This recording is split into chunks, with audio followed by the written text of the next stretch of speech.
राधे राधे, जय श्री राम मित्रांनो. तर स्वागत आहे तुमचं मळणी पार्ट 3 मध्ये. तर हा व्हिडिओमध्ये तुम्ही बघा की आम्ही गवत कसं काढलं आणि केवढं भात जमा झालाय म्हणून.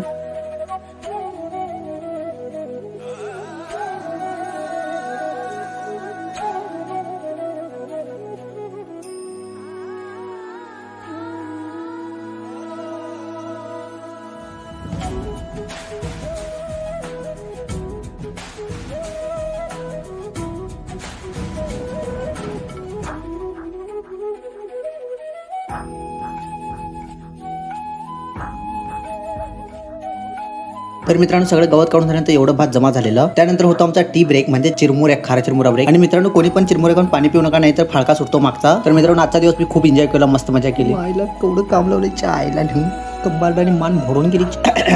काय नाही मित्रांनो, ऊन खूप लागायला म्हणत होतो मी. आणि हो मित्रांनो, शेताकडचं जे वातावरण असते ना त्याची वाईबच खूप वेगळीच असते, खतरनाकच असते. सिटीमध्ये ही वाईब भेटत नाही मित्रांनो. आणि हे बघा सूर्यास्त पण झालेला, म्हणून मी निघालो घरी. मम्मीने सांगितली काळोख व्हायच्या अगोदर तिकडनं सूट. मग मी आधी पोहोचलो तिच्या घरी. तिथे धुवून घेतलं मी हातपाय तोंड. आणि गवतात नव्हतं, माझ्या अंगाला पडत होती आग आणि खाज. आणि घरी जाऊन आंघोळ तर करायचीच आहे, म्हणून मी वरच्यावरती धुवून घेतला हातपाय तोंड. आणि ही बघा आमची देशी गावरान बॉडी.